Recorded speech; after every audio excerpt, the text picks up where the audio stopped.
Namaste, I am Soumya and welcome to my channel. Today's video is how to thrive being a Pisces, how to enjoy being a Pisces, and how to make the most out of being a Pisces. This is applicable to you if your sun sign is in Pisces. This is applicable to you if you have a stellium in Pisces. Stellium means having 3 or more planets. Say that you have your Mars in Pisces, your Jupiter in Pisces, and your Sun in Pisces. Yeah, that's definitely a stellium. Say that you have a lot of planets in the 12th house, then again you will benefit from this video. And of course, if you are a Pisces rising, if you are a Pisces moon, this will definitely be encouraging to you. So I am talking more from a tropical, a Western astrology perspective. I'm also very interested in evolutionary astrology. So let's dive in.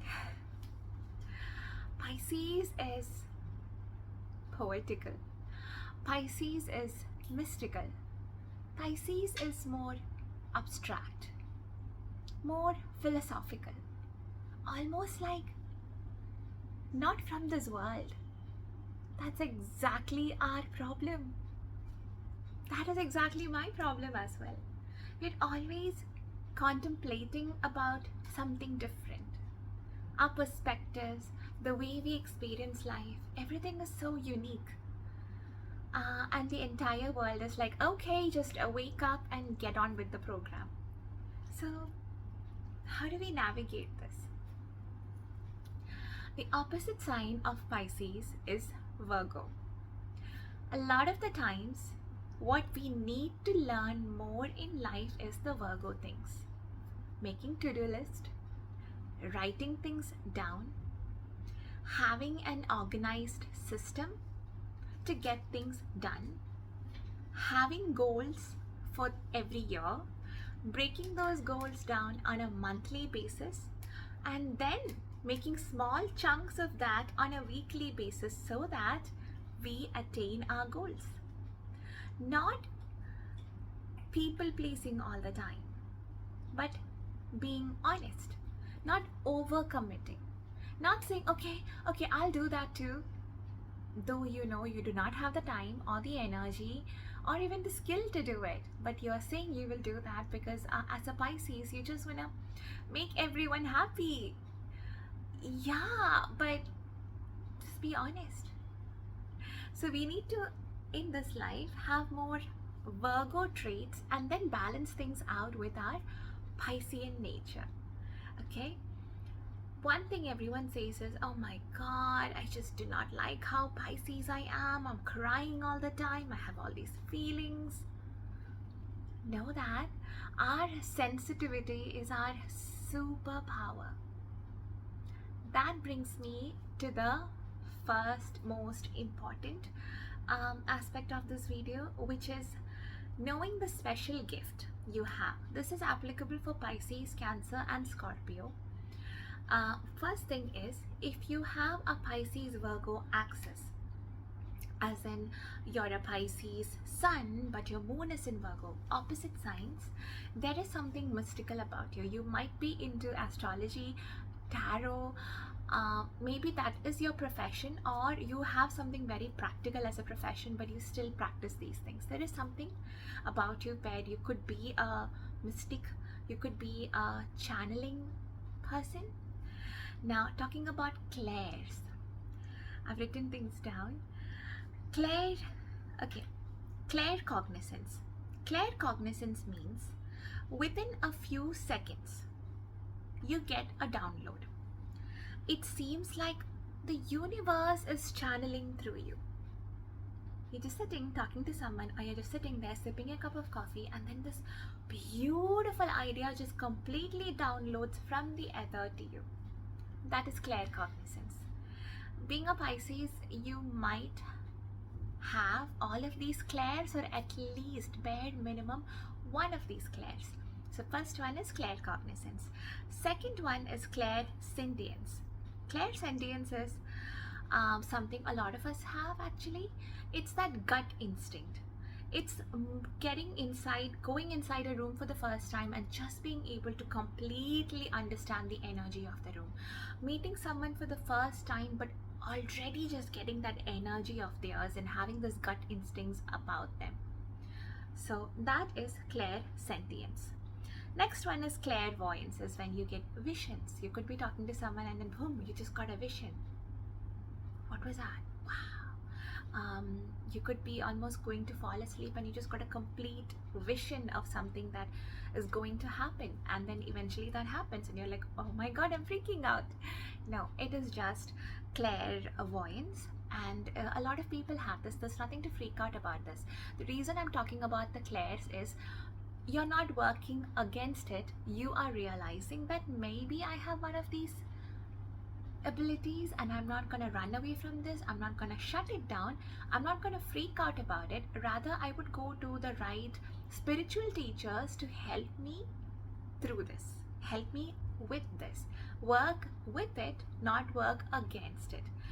And before I go on a tangent, let's complete. The last one is clairaudience. It's like a calm voice speaking to you. A lot of people believe it's the voice that speaks to you is your spirit guides and your guardian angels, and it's not your inner voice criticizing you. No, that's not what it is. It's like, just like you get the vision and you have this gut instinct, you almost hear a whisper that is very clear, that's very calming, it feels good here. So these are the 4 clairs. It is very important if you are a Pisces to know these 4 clairs exist, and a lot of people around you, especially Pisces, Scorpio, Cancerian people, they have this. So some people feel really bad that, oh my god, why am I not a normal person? You're unique, just like everyone out there is unique. These are gifts that's given to you. You work with it. Most important thing being a Pisces is knowing that your magic is for you and for people who value and understand your magic. There is a magical, mystical, healing quality to Pisces, but it is not for everyone. I have learned this from my own experience, where people have made a fun of me because of my inclination towards astrology and my extreme spiritual nature, and sometimes I have this element where something comes through me and speaks through me, where I am a vessel for the universal energy to come and do its healing things. And the normal people, which is again bizarre to say, like someone is normal and someone is abnormal, but that's a topic for another day. They felt awkward and weird about it, and I realized through my life journey that it's not for everyone. If someone is feeling sad, let them tell you they are feeling sad and hold the space for them. But do not blurt out like me that, oh my god, it's the moon in Cancer which is making you feel so emotional. No, you will look like a weirdo. I learned it from my experience. That brings me very smoothly into the next aspect. Since you're a Pisces, moon cycles affect you a lot. Eclipses, which is solar eclipse and lunar eclipse, they impact you even a week prior to the event happening. Next thing, you are very sensitive most of the time to the moon changing cycles. Moon is in particular sign for 2 to 2.5 days.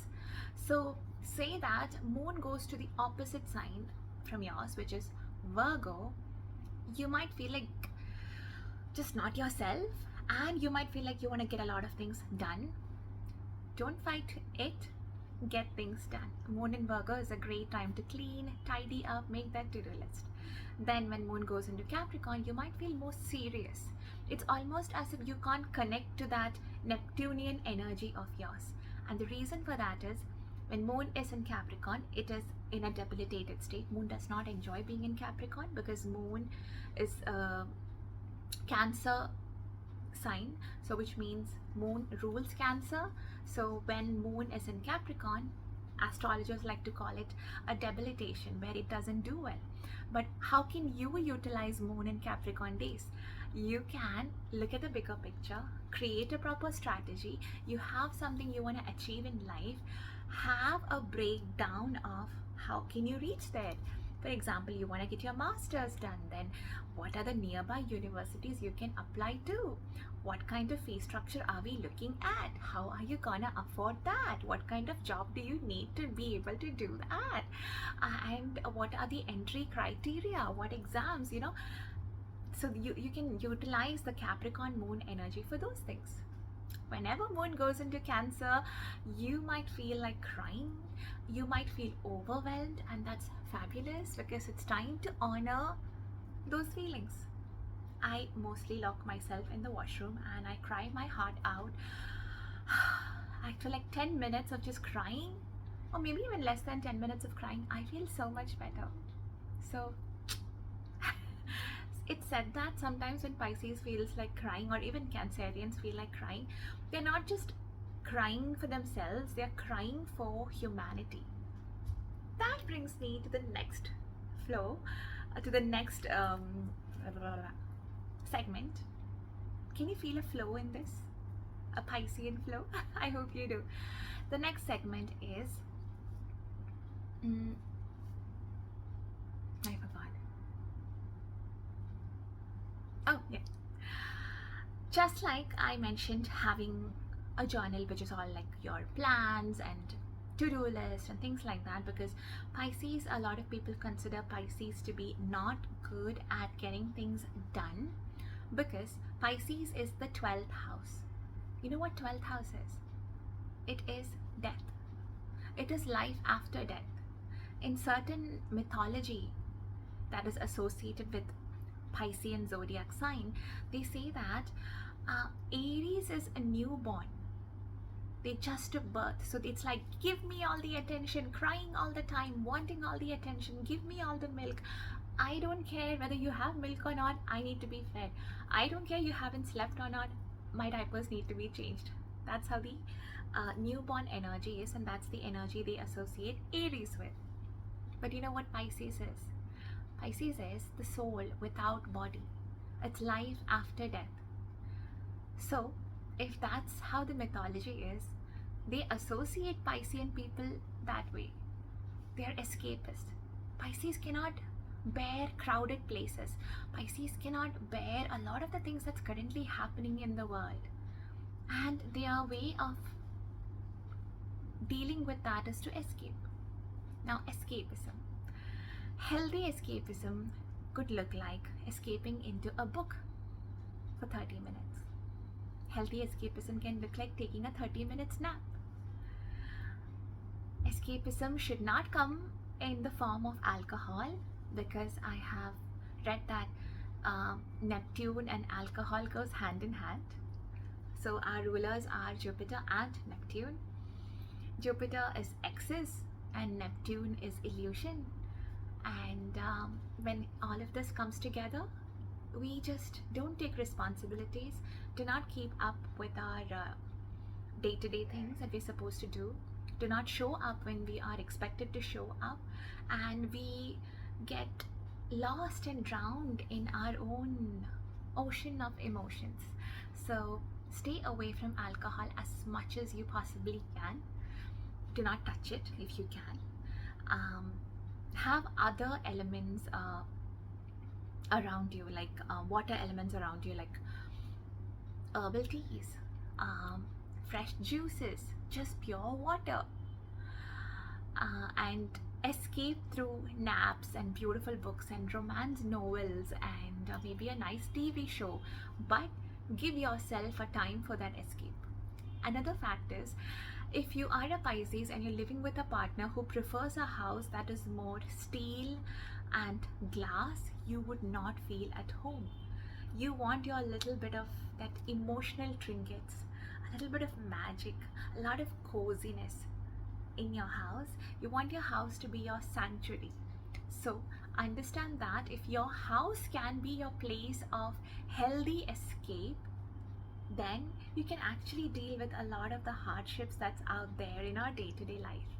So create a house which is based on spirituality, learn more about Feng Shui, uh, Vastu Shastra, more about color theory, what different colors can be used in different aspects of the house, bring more cozy things into the house, uh, whether it's like beautiful cushions and things that are soft to touch and velvety to touch, tiny bits of luxury but more uh, cozy, comfy. This is my sanctuary that helps me to escape from the world.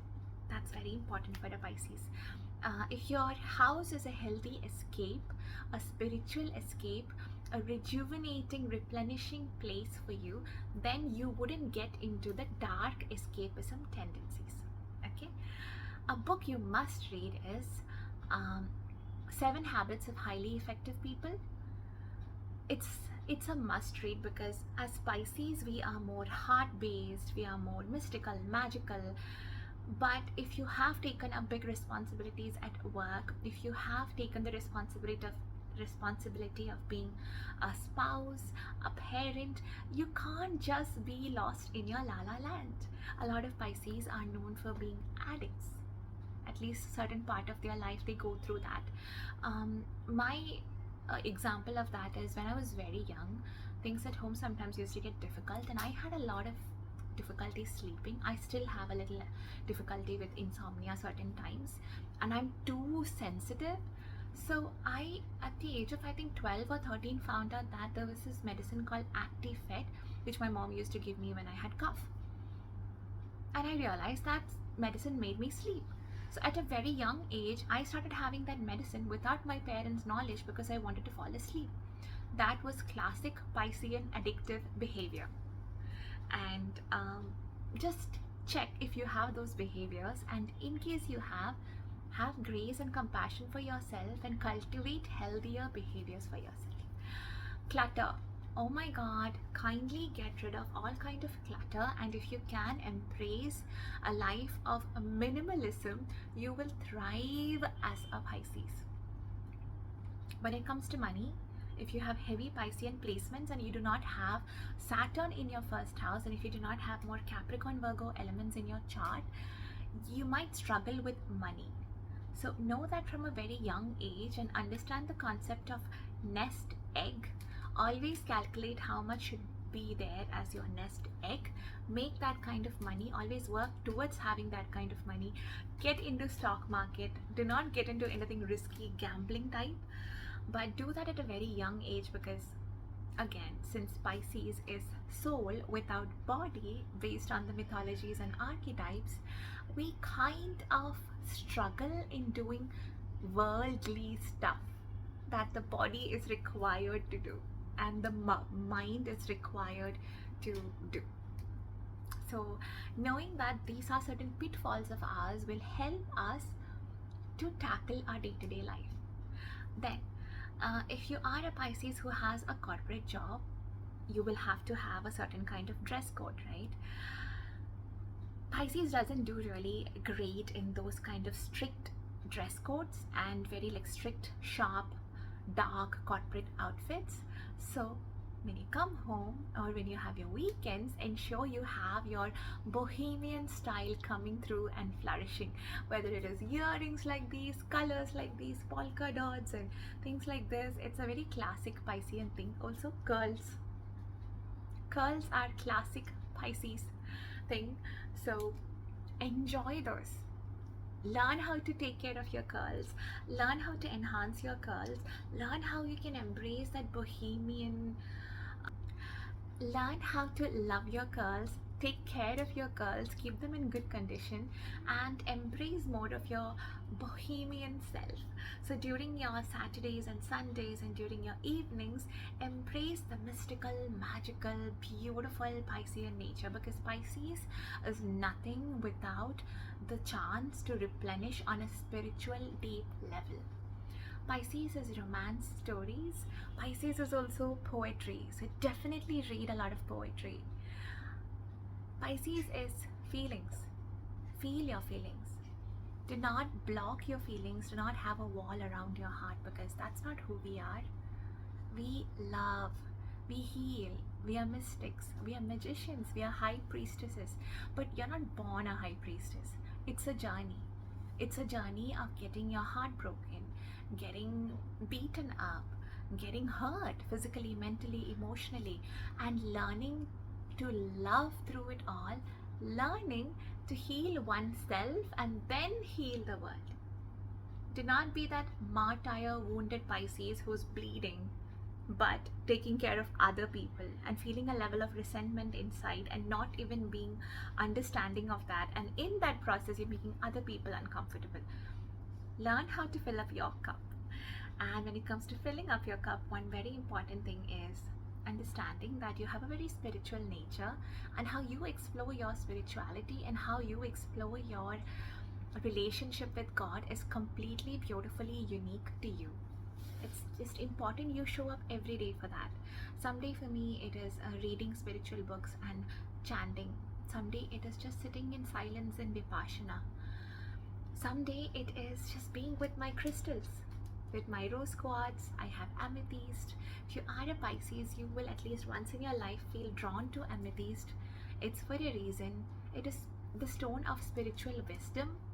So first we have to be enlightened enough to have those awakenings inside us, and then slowly and steadily we can share that experience with others. We are not teachers the way Sagittarians are. We are not dogmatic. Pisces is not even a religion. Pisces is oneness with divine. So if you feel religiously disconnected but you feel there is something more, know that religion might not be the path through which you go to the divine. It could be, but you're always loved and connected deeply to the divine. It's beautiful to have crystals with you if you feel called to, because they have very healing energies, and we Pisces are very, very, very sensitive souls. It's always great to look out for, are there any eclipses coming up? Is there a new moon coming up? Is there a full moon coming up? And what kind of rituals can I do during these times? It's very important to do visualizations, because Pisces are those people in the zodiac who can manifest whatever they want. If you are an Indian, you might know the story of Alia Bhatt. And there are so many other Pisces who have manifested things that people never thought were possible, and people are still trying to find logic in this and trying to find fault in it. So know that as a Pisces, your words have power, your thoughts have power, and if you can really use affirmations and visualizations to achieve your goals, no one can stop you. Let's see, what else have I written? Oh, am I being a sponge or am I being a sieve? It's very important. A lot of Pisces are empaths, so we just absorb everything around us and we just feel sad and drained and we have no idea what happened. But if you're a consciously aware Pisces, you would know, this is not my energy, this is your energy, and I am picking up on this, so I just need to cleanse myself. You can look up at Epsom salt cleanse, camphor cleanse, sage cleanse, Palo Santo smudging, Nagachamba agarbatti smudging. There are so many ways in which you can cleanse your energy and become very conscious about who is draining you, what kind of energies are draining you, and minimize contact and exposure to them. And I had to really write out a lot of people out of my life because they were bringing in so much drama and the same story. Even after 15 years, the story is the same, the drama is the same, the conversations are the same, and I was just getting so exhausted, and I used to get a pain here when I was with those people, and it was time to say namaste. This is with absolute respect. Some people can do it, some people cannot. Another thing, crowded places. Since a lot of us have the sponge-like energy and aura, sponge is not very discerning. Sieve is very discerning. Sieve knows what it should let go of and what should be contained. So try to develop an attitude of being a sieve and not a sponge here, and energetically do whatever kind of spiritual protections you can do. Okay, know how to differentiate between intuition and fear. Intuition just feels like a download, like a few sentences being spoken to you. Maybe a vision is given to you. Maybe you feel like, yes, that's intuition. But if it's your fear who's speaking to you, then fear will give you a ton of examples and a ton of explanation, and it might not feel great. So it's very important for you to discern, is this intuition speaking to me or is this fear speaking to me, and who has more power over me right now. The last one, there's actually more I want to speak about, but this video has become very, very long. Keep a journal of dreams. It is your journal of magic, mysticism, and dreams. Your dreams are very revealing, very telling, are very healing, and sometimes a lot of healing, a lot of past life healing happens in your dreams. So it is wonderful to have a journal with you. And then when you wake up, just check, where is the moon? It's said that when the moon is in Sagittarius, Pisceans will have prophetic dreams. This is not anything that is misleading or superstitious. This is more like a spiritual guidance which actually helped me a lot in my life, because I felt I was going crazy. You okay? Yeah. Okay. I felt I was going crazy, and I wasn't. I was just being a Pisces. And when I learned how to manage being a Pisces, I started enjoying being a Pisces, and I got more like spiritual downloads, and I feel so much more closer to God. And a lot of things that's happening outside the world is not affecting me so deeply and profoundly the way it used to. I am able to show up as like a very healthy wife and mom, and those things really matter to me. So that is the only reason why I'm sharing this, because people say Pisces are school dropouts, they can never get anything done, they cheat, they are this, they are drunkards. That's not true. That's not at all true. And that is only true for people who have no idea how to manage what is given to them. Use magical things in your mundane life, which is, there is iridescent glasses and iridescent earrings. There's this I think sun catchers, things like that, but do it very responsibly. Obviously, I've heard certain sun catchers have burnt houses down, so just no. But mystical magical things, having an amethyst and rose quartz right next to your nightstand, these kind of things will add an element of that Piscean magic into your very mundane life. If you are a corporate person, inhaling eucalyptus essential oil that is mixed with a little bit of lavender and all, it can calm you down and connect you to something that is up there, the cosmos and God and universe and all the beautiful things. Very, very important for every Pisces to at least practice a yoga nidra, which is non-sleep deep rest. It has been popularized by Dr. Andrew Huberman, but yoga nidra has been a part of culture and everything for years. So yoga nidra is better than just the generic or westernized deep sleeps, non-sleep deep rest sessions, according to me at least. And I like listening to Ali. She has like a 30 minutes yoga nidra video. It guides you through like really calming down and things like that. It has a lot of value on a neuroscientific perspective, but as a Pisces, this has so much more restorative effects, because it instills sankalpa in you and it calms you down and helps you to fall asleep. And a lot of Pisces deal with anxiety, and that is because of the sponge-like nature, not the sieve-like nature. It's also because of not spiritually cleansing themselves, and also being a people pleaser and still hanging out with people who are energy vampires. So definitely practice a yoga nidra at least once. Give it a try. Go for the 30-minute or longer versions. I have tried 10-minute versions. It wasn't enough for me. 20-minute version was like 30-minute was like the sweet spot, and love it. So yoga nidra can be your healthy escapism. Very, very important. But every Pisces to know, go to bed way before you are tired. If you're going to bed way after feeling really tired and dragging yourself there, your sleep will be so bad. You will not get enough REM or deep sleep, and you're just not gonna feel good. So go to bed 15-20 minutes prior to your normal bedtime, prior to feeling tired, because that is essential for the Pisces. Now, if you are a Pisces and you enjoyed this much of the video, definitely let me know in the comments, and I would highly recommend you to go and check your what is your human design. If your human design chart says you're a generator, then you have so much more energy than a normal Pisces. But if you are a projector, a reflector, or even a manifester, your way of living life and living your day-to-day life is very different. So let me know, are you a Pisces? Are you a Pisces sun, moon, rising? Do you have a Pisces stellium? Or is it like a 12th house stellium? Are you a Mars in Pisces? What is your way of enjoying and thriving being a Pisces?